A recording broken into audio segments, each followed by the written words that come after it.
Salut à toi et bienvenue sur la chaîne Les recettes traditionnelles françaises. Aujourd'hui, tu vas tout apprendre des secrets d'un plat emblématique du Sud-Est et plus particulièrement d'une ville, Marseille. Tu l'auras forcément deviné, il s'agit de la bouillabaisse. S'il est un plat représentatif d'une ville, c'est bien la bouillabaisse, le symbole gastronomique de cette ville.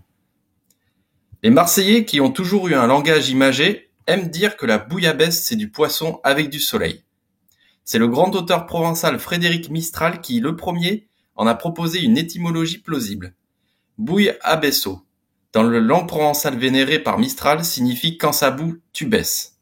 Et comme le secret de la bouillabaisse est justement d'obtenir une cuisson rapide des poissons dans une eau frémissante, l'explication semble convaincante.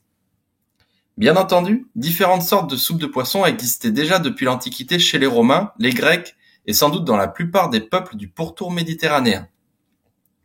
Mais c'est plus précisément en Grèce antique que la bouillabaisse trouve son origine.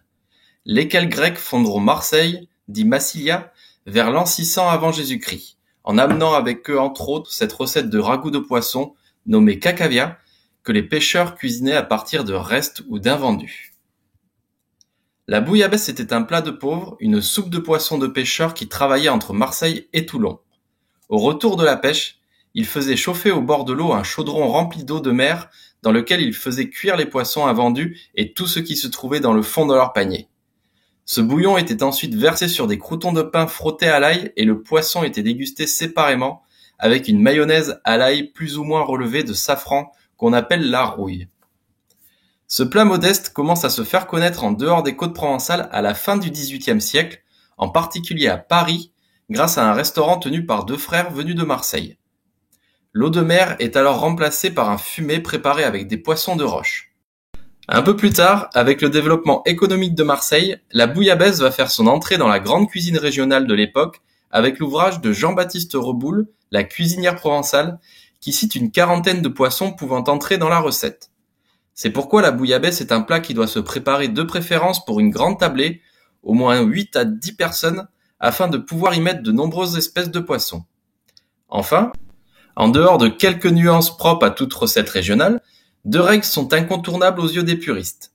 Les poissons ne doivent provenir que de la mer Méditerranée et il n'y a surtout jamais de langoustes dans la vraie bouillabaisse. Après ce petit bout d'histoire, passons à ta recette de la véritable bouillabaisse de Marseille pour 8 personnes. Il te faudra 4 vives, 2 Saint-Pierre, 4 galinettes, c'est-à-dire du rouget grondin, une lotte ou baudroie de 1 kg, 2 chapons, donc de la rascasse, un congre et 2 kg de poisson de roche pour la soupe, c'est-à-dire des girelles, pataclés, gobies ou sopes. Du sel, du poivre, des oignons, de l'ail, du safran, de l'huile d'olive, du fenouil en branches et en grains, du persil, 4 pommes de terre et 3 tomates. Passons donc maintenant aux étapes de ta recette. Tout d'abord, lave et vide les poissons. Puis dans une grande marmite, émince les oignons, écrase l'ail et fais revenir le tout dans 3 cuillerées à soupe d'huile d'olive. Pendant ce temps, découpe les 3 tomates en quartiers. Ajoute une cuillère à soupe de concentré de tomate, les morceaux de tomate, le fenouil sec et 2 doses de safran dans ta marmite. Ajoute les 2 kg de poisson de roche, mouille à hauteur avec de l'eau en laissant une marge de 4 cm pour les autres poissons. Sale, poivre et cuis pendant 20 minutes. Mixe la soupe de poisson de roche, filtre-la et remets-la à cuire 10 minutes. Pendant ce temps, épluche et tranche des rondelles de pommes de terre de 2 cm d'épaisseur, puis ajoute-les dans la soupe de poisson. Dispose tous les poissons suivant la grosseur, du plus gros au plus petit, donc les rougets, vives, Saint-Pierre, baudroie, congre, chapon, sur les pommes de terre dans le fond de la poissonnière. Mouille les poissons avec la soupe restante jusqu'à ce qu'ils soient bien recouverts. Rectifie un peu l'assaisonnement, ajoute le safran, démarre à feu vif pendant 5 minutes, puis cuit à 30 minutes à feu doux. Pour préparer ta rouille, monte-la avec 3 jaunes d'œufs comme pour un aioli, ajoute le sel, l'ail haché, l'huile d'olive et une pincée de safran. Découpe des croûtons de pain d'1 cm d'épaisseur, frotte-les d'ail et imbibe-les de 2 cuillères à soupe d'huile d'olive et enfourne le tout à 220 degrés. Quand ils sont bien dorés, pose une cuillère à soupe de rouille sur les croûtons. Serre la soupe dans des petites soupières et décore-les de croûtons. Sers le poisson à part sur un ou deux grands plats longs. Et en bonus aujourd'hui, tu vas apprendre à faire une rouille si tu ne le sais pas déjà bien sûr. Pour 8 personnes, il te faudra 4 petites pommes de terre à chair tendre, 6 gousses d'ail, 4 jaunes d'œufs, 600 ml d'huile d'olive, 6 pincées de pistil de safran et 2 cuillères à café de piment d'Espelette.